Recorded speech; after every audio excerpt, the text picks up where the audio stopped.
Hi friends, ನಾನಿವತ್ತು mutton biryani ಮಾಡ್ತಾಯಿದ್ದೀನಿ. ಇದು 1 kg ಮಟನ್ ಇದೆ. ಫುಲ್ ತೊಳೆದಿದ್ದೀನಿ, ಎಲ್ಲ ಕ್ಲೀನಾಗಿ ತೊಳೆದು. ಪೀಸು ನಾನು ಸಣ್ಣದು ಮಾಡಿಲ್ಲ, ಅದೇ ಪೀಸ್ ಇದೆ. ಮತ್ತು ಶೇರ್ವ ಮಾಡೋಣ ಅಂದ್ಕೊಂಡಿದ್ದೀನಿ ಬಿರಿಯಾನಿಗೆ. ಅದಕ್ಕೆ ಈಗ ಇದು ತೊಳೆದಿಟ್ಟಿದ್ದೀನಿ. ಹಾಗೆ ಇಲ್ಲಿ ನೋಡಿ, ಒಂದು ಅರ್ಧ ಈರುಳ್ಳಿ ಕೊಯ್ದು ಹಾಕ್ಕೊಂಡಿದ್ದೀನಿ, ಒಂದೆರಡು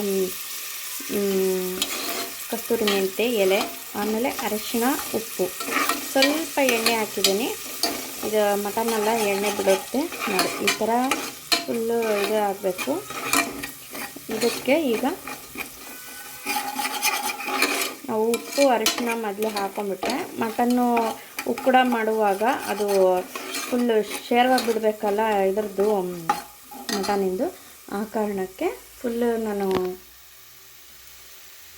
ಈ ಥರ ಮಾಡಿ ಇಟ್ಕೊತೀನಿ.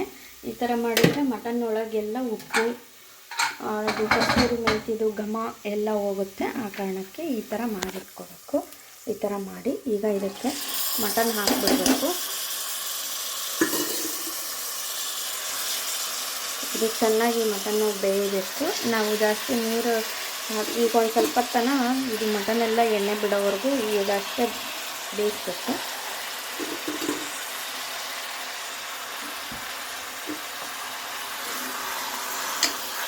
ಮಿಕ್ಸ್ ಮಾಡಿಕೊಂಡು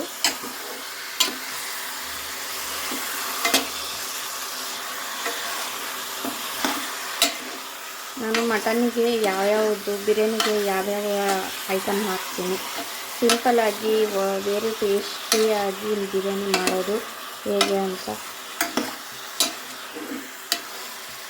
ತೋರಿಸ್ತೀನಿ.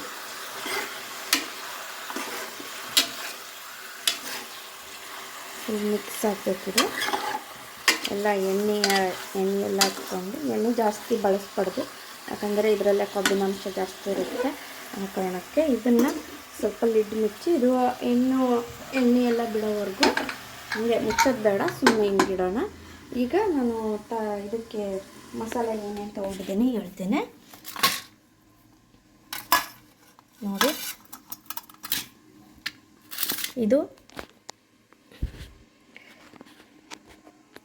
ಇದು ಶೇರ್ವಕ್ಕೆ ನಾನು ಒಣ ಕೊಬ್ಬರಿ ತೊಗೊಂಡಿದ್ದೀನಿ, ಒಂದು ಸ್ವಲ್ಪ ತೊಗೊಂಡಿದ್ದೀನಿ, ಒಂದು ಅರ್ಧ ಈರುಳ್ಳಿ ತೊಗೊಂಡಿದ್ದೀನಿ, ಚಕ್ಕೆ ಲವಂಗ ಚಕ್ಕೆ ಒಂದೆರಡು ಪೀಸ್ ತೊಗೊಂಡಿದ್ದೀನಿ, ಸ್ವಲ್ಪ ಒಂದು ಮುಟ್ಕೆ ಆಗೋಷ್ಟು ಕೊತ್ತಂಬರಿ, ಆಮೇಲೆ ಹಸಿ ಶುಂಠಿ, ಬೆಳ್ಳುಳ್ಳಿ.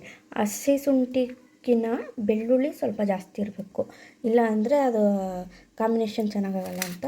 ಹಸಿ ಶುಂಠಿಗಿನ್ನ ಬೆಳ್ಳುಳ್ಳಿ ಸ್ವಲ್ಪ ಜಾಸ್ತಿ ಇರಬೇಕು. ನಾನು ಇಷ್ಟು ತೊಗೊಂಡಿದ್ದೇನೆ. ಅಂದಾಜು ಒಂದು ನಿಂಬೆಹಣ್ಣಿನ ಗಾತ್ರದಲ್ಲಿ ಹುಣಸೆ ಹಣ್ಣು ತೊಗೊಂಡಿದ್ದೀನಿ. ಇದು ಶೇರ್ವಕ್ಕೆ.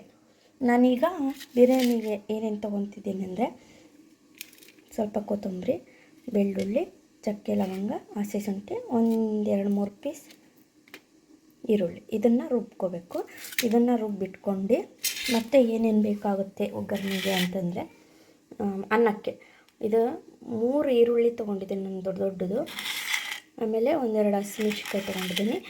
ಮೆಂತ್ಯ ಸೊಪ್ಪಿತ್ತು, ಮೆಂತ್ಯ ಸೊಪ್ಪನ್ನು ಈ ಥರ ಸಣ್ಣಕ್ಕೆ ಕಟ್ ಮಾಡಿ ಇಟ್ಕೊಂಡಿದ್ದೀನಿ. ಹಾಗೆ ನಮ್ಮ ಮನೆ ಹತ್ರ ಸ್ವಲ್ಪ ಬೆಳೆದಿತ್ತು. ಇಷ್ಟು ಪುದೀನ ತೊಗೊಂಡಿದ್ದೀನಿ. ಜಾಸ್ತಿ ಪುದೀನ ಹಾಕಿದರೆ ಪುದೀನ ರೈಸ್ ಥರ ಕಾಣಿಸುತ್ತದು. ಆ ಕಾರಣಕ್ಕೆ ನಾನು ಸ್ವಲ್ಪ ಪುದೀನ ತೊಗೊಂಡಿದ್ದೀನಿ. ಇದನ್ನು ಒಗ್ಗರಣೆಗೆ ಇದನ್ನು ರುಬ್ಕೋಬೇಕು. ಇವೆರಡು ರುಬ್ಕೊಂಬರೋಣ. ನಾನು ಒಗ್ಗರಣೆಗೆ ಮತ್ತೆ ಇನ್ನೂ ಏನೋ ತೊಗೊಂಡಿದ್ದೀನಿ ನೋಡಿ. ಇದು ಒಂದು ಎಲೆ, ಆಮೇಲೆ ಇದು ಕಲ್ಲು ಹೂವು, ಇದು ಮರಾಠಿ ಮೊಗ್ಗು, ಲವಂಗ, ಚಕ್ಕೆ, ಇದು ಮೊಗ್ಗು, ಹೂವು, ನಕ್ಷತ್ರದ ಹೂವು, ಆಮೇಲೆ ಕಸ್ತೂರಿ ಮೆಂತೆ, ಮತ್ತು ಇದು ಸೋಂಪು ಅಂತಾರಲ್ಲ ಅದನ್ನು ತೊಗೊಂಡಿದ್ದೀನಿ. ಸೋಂಪು ಹಾಕಿದರೆ ಇನ್ನೂ ಟೇಸ್ಟಿ ಇರುತ್ತೆ ಅನ್ನ. ಆ ಕಾರಣಕ್ಕೆ ಸೋಂಪನ್ನು ತೊಗೊಂಡಿದ್ದೀನಿ. ಇದೆಲ್ಲ ಒಗ್ಗರಣೆಗೆ ನೋಡಿ, ಇಷ್ಟಿದೆ ಒಗ್ಗರಣೆಗೆ. ಹಾಗೆ ಒಂದು ಬಟ್ಲದಷ್ಟು ಮೊಸರು ಇನ್ನೂ ಓಪನ್ ಮಾಡಿಲ್ಲ ನಾನು. ಒಂದು ಬಟ್ಲ ಮೊಸರು ಮಾಡುವಾಗ ತೋರಿಸ್ತೀನಿ. ಇದೆಲ್ಲ ಬೇಕಾಗಿರೋವಂಥ ಐಟಮ್ಗಳು ನೋಡ್ಕೊಳ್ಳಿ. ಇದೀಗ ಬೇಯ್ತಾ ಇದೆ. ಇದಕ್ಕೆ ನಾನು ಒಂದು ಚಮಚ ನೀರು ಹಾಕಿದ್ದೀನಿ ನೋಡಿ. ಎಲ್ಲ ನೀರು ಬಿಟ್ಕೊಂಡಿರುತ್ತೆ ಸ್ವಲ್ಪ.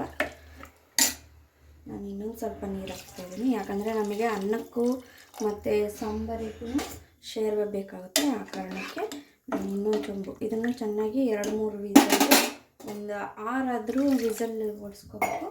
ಇದು ಈಗ ಮುಚ್ಚಿಬಿಡೋದು, 6 ವಿಸಲ್ ಆಗಲಿ. ಅದು ವಿಸಲ್ ಆಗೋ ಅಷ್ಟಲ್ಲೇ ನೋಡಿ ಇದೆಲ್ಲ ರುಬ್ಕೊಂಬರೋಣ ತೊಳೆದು. ಇದು ಶೇರ್ವನ್ನು ಜಾಸ್ತಿ ಗಟ್ಟಿ ಮಾಡಬಾರ್ದಲ್ಲ, ಸ್ವಲ್ಪ ನೀರಂಗೆ ಇರಬೇಕು. ಅದಲ್ಲದೆ ಒಣ ಕೊಬ್ಬರಿ ಹಾಕಿದರೆ ಶೇರ್ವ ತುಂಬ ಟೇಸ್ಟಿ ಆಗುತ್ತೆ, ತುಂಬ ಚೆನ್ನಾಗಿರುತ್ತೆ. ಶೇರ್ವಕ್ಕೆ ಬಿರಿಯಾನಿನ ಹಾಕ್ಕೊಂಡ್ರೂ ನಡೀತದೆ, ಆ ಶೇರ್ವಕ್ಕೆ ಮುದ್ದೆ ಮಾಡಿದ್ರೂ ಚೆನ್ನಾಗಿರುತ್ತೆ. ಇದನ್ನು ರುಬ್ಕೊಂಬರೋಣ. ಇದಕ್ಕೆ ಬೇಕಾದರೆ ನೀವು 1 ಟೊಮೊಟೊನ ಹೆಚ್ಚಿ ಹಾಕ್ಬೋದು. ನಾನೀಗ 1 ಟೊಮೊಟೊ ಹಾಕ್ತೀನಿ.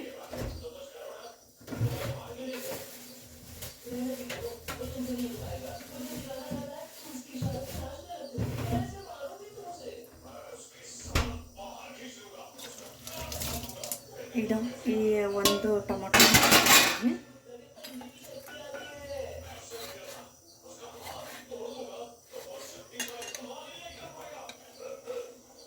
ಟೊಮೊಟೊ ಹಾಕ್ತಿದ್ದೀನಿ. ಇದನ್ನು ರುಬ್ಕೊಂಬರೋಣ.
ನೋಡಿ ಇದು ಅನ್ನಕ್ಕೆ ತೆಗೆದಿಟ್ಕೊಂಡಿದ್ದೀನಿ. ಇದರಲ್ಲಿ ಬರೀ ಕಂಡ ಅಷ್ಟೇ ಇರೋದು, ಮೂಳೆ ಇಲ್ಲ. ಇದು ಸ್ವಲ್ಪ ಶೇರ್ವಕ್ಕೆ ತೆಗೆದಿಟ್ಕೊಂಡಿದ್ದೀನಿ. ನೋಡಿ ಈ ಥರ ಶೇರ್ವಕ್ಕೆ ಬೇರೆ ಅನ್ನಕ್ಕೆ ಬೇರೆ ಸಪ್ರೇಟಾಗಿ ಸ್ವಲ್ಪ ಅದು ಬೆಂದಿರೋದಂತ ಇಟ್ಕೋಬೇಕು. ಈಗ ಇದು ಒಗ್ಗರಣೆ ಹಾಕೋದು ಹೆಂಗೆ ಅಂತ ತೋರಿಸ್ಕೊಡ್ತೀನಿ. ರೈಸಿಗೂ ಆಯಿತು, ನಾನು ಬುಲೆಟ್ ರೈಸ್ ಯೂಸ್ ಮಾಡ್ತಾಯಿದ್ದೀನಿ. ನೀವು ಯಾವುದು ಯೂಸ್ ಮಾಡಿದರೂ ನಡೀತೈತೆ, ಅದು ನಿಮಗೆ ಬಿಟ್ಟಿದ್ದು. ನೋಡಿ ನಾನೀಗ ಇದಕ್ಕೆ 1 ಸ್ಪೂನ್ ಎಣ್ಣೆ, ಯಾಕಂದರೆ ಆಲ್ರೆಡಿ ಅದರಲ್ಲಿ ಎಣ್ಣೆ ಅಂಶ ಜಾಸ್ತಿ ಇರುತ್ತೆ, ಆ ಕಾರಣಕ್ಕೆ ನಾನು ಅನ್ನಕ್ಕೆ ಮಾತ್ರ ಒಂಚೂರು ಜಾಸ್ತಿ ಹಾಕ್ತೀನಿ. ಯಾಕಂದರೆ ಅನ್ನದಲ್ಲಿ ಈರುಳ್ಳಿ ಅದೆಲ್ಲ ಬೇಯಬೇಕಲ್ಲ, ಆ ಕಾರಣಕ್ಕೆ 2 ಸ್ಪೂನ್ ಇದರಲ್ಲಿ ಹಾಕ್ತಾಯಿದ್ದೀನಿ.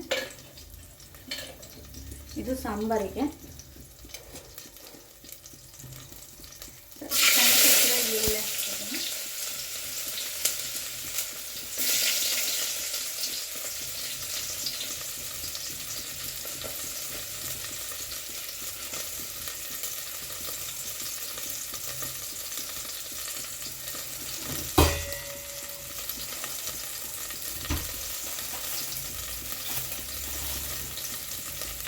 ಒಂಚೂರು ಕಸ್ತೂರಿ ಮೆಂತ್ಯ ಹಾಕ್ತಿದ್ದೀನಿ ಸಾಂಬಾರಿಗೆ. ಇದು ಅನ್ನಕ್ಕೆ ನೋಡಿ ಆವಾಗಲೇ ಇಟ್ಟಿದ್ನಲ್ಲ, ಆ ಪದಾರ್ಥ ಎಲ್ಲ ಹಾಕ್ತೀನಿ, ಮಸಾಲ ಇದೆಲ್ಲ ಹಾಕಿ ಸ್ವಲ್ಪ ಫ್ರೈ ಆಗಲಿದ್ದು.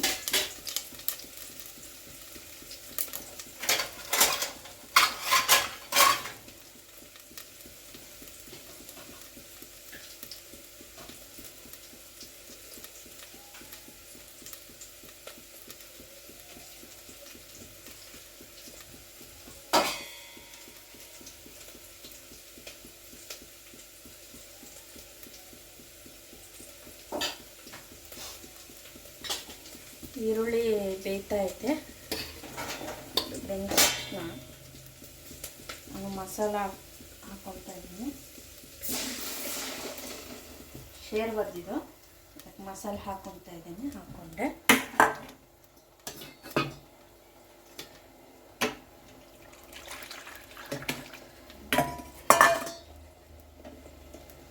ಅದು ನೀರನ್ನು ಹಾಕ್ಕೊಳ್ತಾ ಇದ್ದೀನಿ. ಬೇಕಾದಷ್ಟು ಶೇರ್ವಕ್ಕೆ ನೀರು ಹಾಕೋಬೋದು. ಇಲ್ಲಿ ಅನ್ನಕ್ಕೆ ಇದು ರೆಡಿ ಆಗ್ತಾಯಿದೆ. ಇದನ್ನು ನಾನು ಅಷ್ಟು ಹಾಕ್ತಿದ್ದೀನಿ ಒಂದೇ ಸಲಿಗೆ.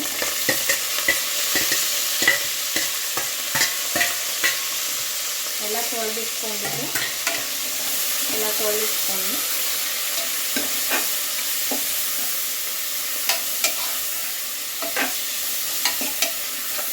ಮಸಾಲ ಪದಾರ್ಥಗಳಿದ್ವಲ್ಲ, ಚಕ್ಕೆ ಲವಂಗ, ಅದು ಹಾಕಿದ ಮೇಲೇ ಮನೆಯೆಲ್ಲ ವಾಸನೆ ಬರುತ್ತೆ. ನೋಡ್ಕೊಳ್ಳಿ ಚೆನ್ನಾಗಿ. ಇದರಲ್ಲಿ ಜಾಸ್ತಿ ಏನು ಐಟಮ್ ಇಲ್ಲ, ಏನಿಲ್ಲ. ಬಿರಿಯಾನಿ ಸಿಂಪಲ್ಲಾಗಿ ಗ್ಯಾಸ್ಟ್ರಿಕ್ ಆಗಲ್ಲ, ಏನಿಲ್ಲ. ಜಾಸ್ತಿ ಮಸಾಲ ಪದಾರ್ಥಗಳು ಇಲ್ಲ. ಈರುಳ್ಳಿ ಜಾಸ್ತಿ ತಿಂದರೆ ಒಳ್ಳೆಯದು. ಮತ್ತು ಮೆಂತ್ಯ ಸೊಪ್ಪು ಹಾಕಿದ್ರೋದ್ರಿಂದ ಮೆಂತ್ಯ ಸೊಪ್ಪು ಆರೋಗ್ಯಕ್ಕೆ ಭಾಳ ಒಳ್ಳೆಯದು. ಬಿರಿಯಾನಿಗೆ ಆಲ್ಮೋಸ್ಟ್ ಮೆಂತ್ಯ ಸೊಪ್ಪೆ ಹಾಕ್ತಾರೆ. ಇಲ್ಲಿ ಈ ಸಾಂಬಾರಿಗೆ ಬೇಕಾಗಿರೋಂಥದ್ದು ಮಾಡ್ತೀನಿ. 1 ಟೇಬಲ್ ಇಷ್ಟು ಚಿಲ್ಲಿ ಪೌಡ್ರ್ ಹಾಕ್ತಿದ್ದೀನಿ. ನಿಮಗೆ ಬೇಕಾದಷ್ಟು ಖಾರ ಹಾಕ್ಕೊಳ್ಳಿ. ನಾನು ಸ್ವಲ್ಪ ಖಾರ ಮಾಡೋಣ ಅಂತ ಹಾಕ್ಕೊಂಡಿದ್ದೀನಿ. ನೋಡೋಣ ಇದೆ ಫಸ್ಟು. ಖಾರ ಜಾಸ್ತಿ ಹಾಕಿ ಮಾಡಿದ್ರೆ ಅದು ಹೊಸ ಖಾರ ಪುಡಿ ತೊಗೊಂಡಿದ್ದಲ್ಲ, ಅದಕ್ಕೆ. ಆಮೇಲೆ ಮಟನ್ ಮಸಾಲ, ಇದು ಮಟನ್ ಮಸಾಲ ಪೌಡ್ರು. ಇದೊಂದು 2 ಸ್ಪೂನ್ ಅಷ್ಟು ಹಾಕ್ತೀನಿ. ಅಂದರೆ ಅಂದಾಜು ನನಗೆ ಬಂದಂಗೆ ಹಾಕ್ತೀನಿ ನಾನು. ನನಗೆ ಅಳತೆ ಗೊತ್ತಾಗುತ್ತೆ. ಇದು ಧನಿಯಾ ಪೌಡ್ರು ಇದೊಂದು 2 ಸ್ಪೂನ್ ಹಾಕ್ತಾಯಿದ್ದೀನಿ. ಸಾಕು. ಇದಕ್ಕೆ ಮಟನ್ ತೆಗ್ದಿಟ್ಟಿರ್ವಲ್ಲ, ಅದನ್ನು ಇದು ಬೇಯಷ್ಟಲ್ಲೇ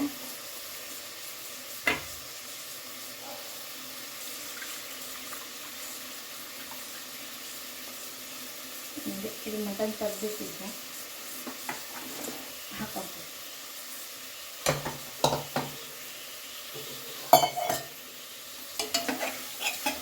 ಇದು ಶೇರ್ವ ಇದು ರೆಡಿ. ಇಷ್ಟೇ ಶೇರ್ವ, ಜಾಸ್ತಿ ಮಾಡೋದೇನು. ಇದು ನೋಡಿ, ಇದು ಎಣ್ಣೆಯಲ್ಲಿ ಫುಲ್ ಡ್ರೈ ಆಗಿದೆ. ಇದು ಚೆನ್ನಾಗಿ ಈರುಳ್ಳಿ ಟ್ರಾನ್ಸ್ಪರೆಂಟ್ ಆಗಬೇಕು. ತುಂಬ ಚೆನ್ನಾಗಿ ಬರುತ್ತಿದ್ದು ಬಿರಿಯಾನಿ ಅಂದರೆ. ಸಿಂಪಲ್ಲಾಗಿ ಮಾಡೋವಂಥ ಬಿರಿಯಾನಿ ಇದು.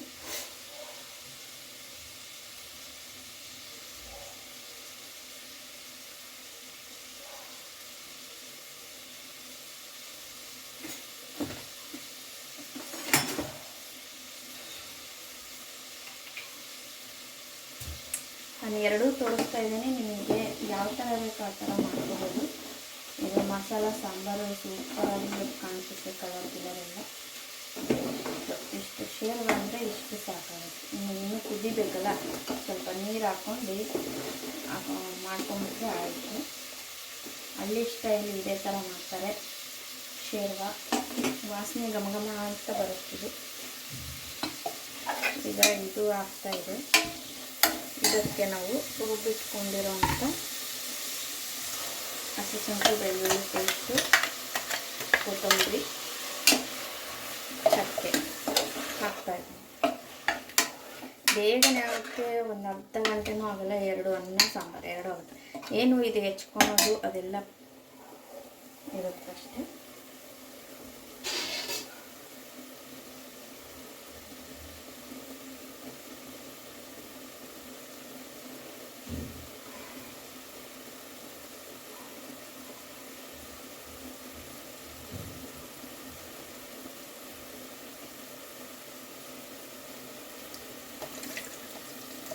ಒಂದು ಸ್ವಲ್ಪ ಫುಲ್ಲು ಹಸಿಶುಂಠಿ ಬೆಳ್ಳುಳ್ಳಿ ಸ್ವಲ್ಪ ಎಣ್ಣೆ ಬಿಡೋ ಮಟ್ಟ, ಅದು ಎಣ್ಣೆ ಬಿಟ್ಟ ತಕ್ಷಣವೇ ನೀರು ಹಾಕ್ಬಿಟ್ಟು ಕುದಿಸ್ಬಿಟ್ರೆ ರೈಸಿಗೆ ರೆಡಿ ಆಗುತ್ತೆ. ಇದಕ್ಕೆ ಸ್ವಲ್ಪ ನಾನು ನೀರು ಹಾಕ್ಕೊಂತೀನಿ, ಕುದಿಬೇಕಲ್ಲ ಚೆನ್ನಾಗಿ ಅಂತ. ಸಾಂಬಾರಿಗೆ ಖಾರವಾಗಿ ತುಂಬ ಚೆನ್ನಾಗಿರುತ್ತೆ. ಕಲರು ತುಂಬ ಚೆನ್ನಾಗಿದೆ. ಖಾರ ಕುಡಿದು ತೋರಿಸ್ತೀನಿ. ಇದು ಕುದಿಯುವಾಗ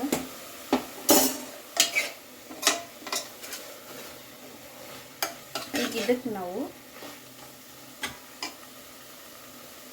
ಧನಿಯಾ powder ಹಾಕಲೇಬೇಕು biryani ಐಟಮಿಗೆ.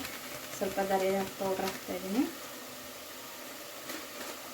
Okay, mutton masala ಸ್ವಲ್ಪ ಸ್ವಲ್ಪ ಹಾಕ್ಕೊಂಡ್ರೆ ಸಾಕು, ಜಾಸ್ತಿ ಏನೂ ಬೇಡ. ನಾನು ಮೊಸರು ಇದರಲ್ಲಿ 1/4 ಲೀಟ್ರ್ ಇದೆ, 1/4 ಲೀಟ್ರಲ್ಲಿ ಸ್ವಲ್ಪ ತೆಗೆದು ಸ್ವಲ್ಪ ಮೊಸರು ಹಾಕ್ತಾಯಿದ್ದೀನಿ.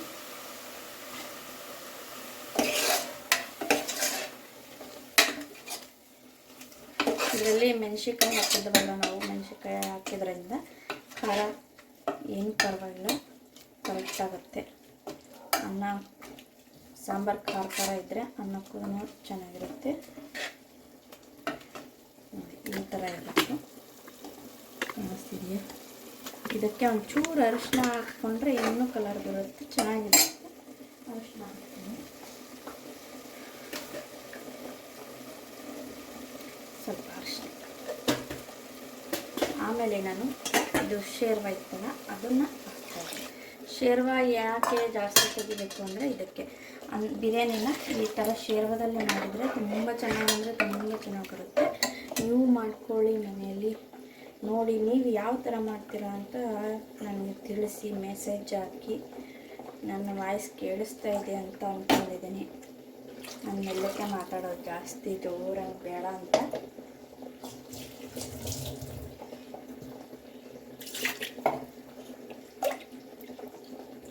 ನಾನು ಎರಡು ಲೋಟ ಅಕ್ಕಿ ತೊಗೊಂಡಿದ್ದೀನಿ. 2 ಲೋಟ ಅಕ್ಕಿಗೆ ಇಷ್ಟು ನೀರು ಸಾಕಾಗುತ್ತೆ. 2 ಚೊಂಬು, ಚಿಕ್ಕ ಚೊಂಬಲ್ಲಿ 2 ಚೊಂಬು ನೀರು ಹಾಕ್ಕೊಂಡಿದ್ದೀನಿ. ಆ ಕಡೆ ಶೇರ್ವ ಕುದೀತಾ ಇದೆ, ಈ ಕಡೆ ರೈಸಿಂದು ಇದೊಂದು ಸ್ವಲ್ಪ ಕುದ್ದ ತಕ್ಷಣ ಯಾವುದೇ ರೈಸ್ ಮಾಡಿದ್ರೂ ನೀರನ್ನ ಚೆನ್ನಾಗಿ ಕುದಿಸ್ಬಿಟ್ಟು ಆಮೇಲೆ ಅಕ್ಕಿ ಹಾಕಿದರೆ ಅನ್ನ ಉದುರಾಗಿ ಬರುತ್ತೆ. ಇಷ್ಟು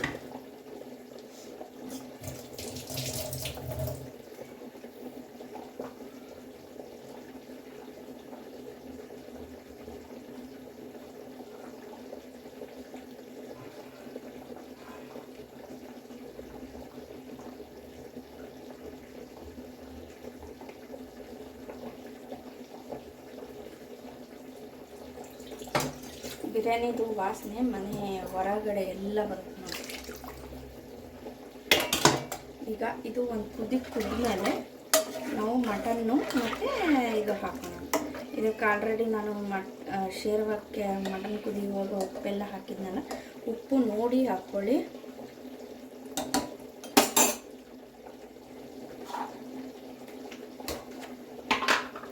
ಉಪ್ಪು ಕಮ್ಮಿ ಇದೆ, ಅದಕ್ಕೆ ನಾನು ಉಪ್ಪು ಹಾಕ್ಕೊತಿದ್ದೀನಿ. ಸ್ವಲ್ಪ ಹಾಕ್ಕೊಂಡ್ತೀನಿ. ಅನ್ನಕ್ಕೆಲ್ಲ ಸ್ವಲ್ಪ ನೋಡಿ ಹಾಕ್ಕೋಬೇಕು.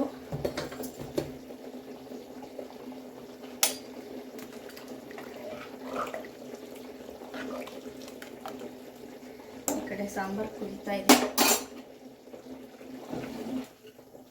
ಸಾಂಬಾರು ಕಲರ್ ಅಂತೂ ಎಷ್ಟು ಚೆನ್ನಾಗಿ ಬಂದಿದೆ ಅಂದರೆ ನೋಡಿ, ಹಳ್ಳಿ ಸ್ಟೈಲು. ಇದೇ ಥರ ತಾನೇ ಮಾಡೋದು ಸಾಂಬಾರು. ಕಾಣಿಸ್ತಿದೆಯಾ ನೋಡಿ, ಎಷ್ಟು ಚೆನ್ನಾಗಿ ಬಂದಿದೆ ಸಾಂಬಾರು. ಕಲರು ತುಂಬ ಚೆನ್ನಾಗಿ ಬಂದಿದೆ ನೋಡಿ. ಸಾಂಬಾರು ಶೇರ್ವ ಇಷ್ಟಾದರೆ ಸಾಕು. ರೈಸಿಗೆ ಹಾಕ್ಕೊಂಡು ಊಟ ಮಾಡ್ತಾಯಿದ್ರೆ ಸೂಪರಾಗಿರುತ್ತೆ. ಇನ್ನೂ 1-2 ನಿಂಬೆಹಣ್ಣು ಹಾಕ್ಕೊಂಡು ತಿಂದರೆ ಚೆನ್ನಾಗಿರುತ್ತೆ. ಈಗ ಇದು ಕುದೀಲಿ. ಇದು ಕುದ್ಮೇಲೆ ಅಕ್ಕಿ ಹಾಕೋಣ. ನೋಡಿ, ಇದು ಕುದೀತಾ ಇರೋ ನೀರಿಗೆ ನಾನು ತೆಗೆದಿಟ್ಟಿದ್ದು ಮಟನ್ ಪೀಸ್ ಹಾಕ್ತಾಯಿದ್ದೀನಿ. ಹಾಗೆ 1.5 ಲೋಟದಷ್ಟು ಅಕ್ಕಿ ಹಾಕ್ತಾಯಿದ್ದೀನಿ ಇದಕ್ಕೆ. ಅನ್ನ ಉದುರಾದರೆ ಚೆನ್ನಾಗಿರುತ್ತೆ ಅಂತ ನಾನು ಬುಲೆಟ್ ರೈಸ್ ತೊಗೊಂಡಿದ್ದೀನಿ. ಅರ್ಧ ಗಂಟೆ ಮುಂಚೆ ತೊಳೆದು ಇಟ್ಟಿರುವಂಥ ನೆನೆಸಿಟ್ಟಿರುವಂಥ ಅಕ್ಕಿ ಹಾಕ್ತಾಯಿದ್ದೀನಿ.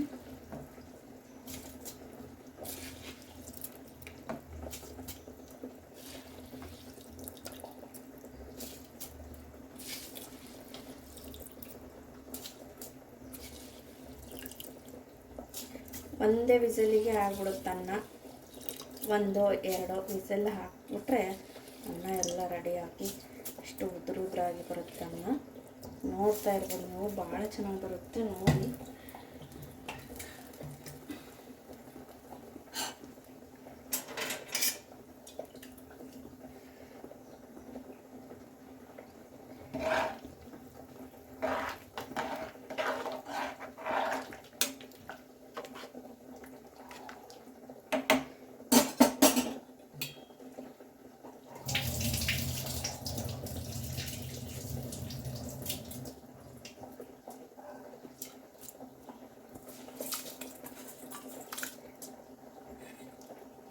ನೀರು ಜಾಸ್ತಿನೂ ಆಗಲ್ಲ ಕಮ್ಮಿನೂ ಆಗಲ್ಲ, ತುಂಬ ಚೆನ್ನಾಗಿ ಅನ್ನ ಅಳ್ಳಿ ಬರುತ್ತೆ.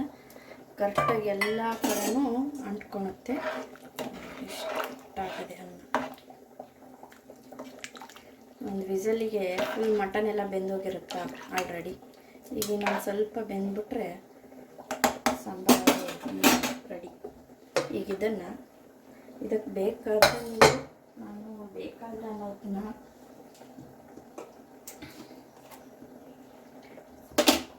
ಸ್ವಲ್ಪ ತುಪ್ಪ ಹಾಕ್ಕೊತಿದ್ದೀನಿ.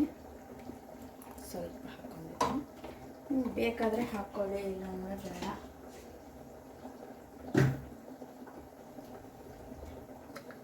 ಇದು ಲಿಡ್ ಮುಚ್ಚಿ 2 ವಿಸಲ್ ಆಗಲಿ.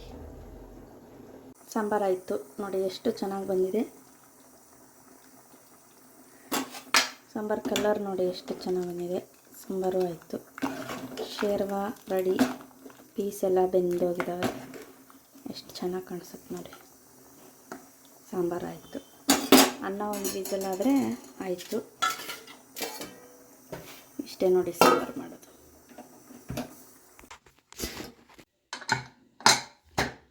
ಈಗ ಅನ್ನ ನೋಡಿ ಫ್ರೆಂಡ್ಸ್ ಎಷ್ಟು ಚೆನ್ನಾಗಿ ಬಂದಿದೆ. ಬಿರಿಯಾನಿ ರೆಡಿ ನೋಡಿ. ಎಷ್ಟು ಉದುರಾಗಿ ಬಂದಿದೆ. ಚಿಕ್ಕ ಮಟನ್ ಎಲ್ಲ ಪೀಸ್ ಎಲ್ಲ ಸರಿ ಒಂದು ಹಾಗೆ ಬಂದಿದೆ ನೋಡಿ. ಎಷ್ಟು ಚೆನ್ನಾಗಿ ಬಂದಿದೆ ಉದುರಾಗಿ. ಫೋಟೋ ಹೊಡಿ ಒಂದೆರಡು ನೋಡಿ ಫ್ರೆಂಡ್ಸ್. ಎಷ್ಟು ಘಮ ಅಂತ ವಾಸನೆ ಬರ್ತಾಯಿದೆ ಮನೆಯೆಲ್ಲ. ಬಿರಿಯಾನಿ ಈರುಳ್ಳಿ ಎಲ್ಲ ಹಾಕ್ಕೊಂಡು ಇದು ಶೇರ್ವಾದ ಪೀಸ್ಗಳು. ನೀವು ಮಾಡ್ಕೊಳ್ಳಿ. ನನ್ನ ಚಿಕ್ಕ ಪ್ರಪಂಚಕ್ಕೆ ಸಪೋರ್ಟ್ ಮಾಡಿ. Thank you.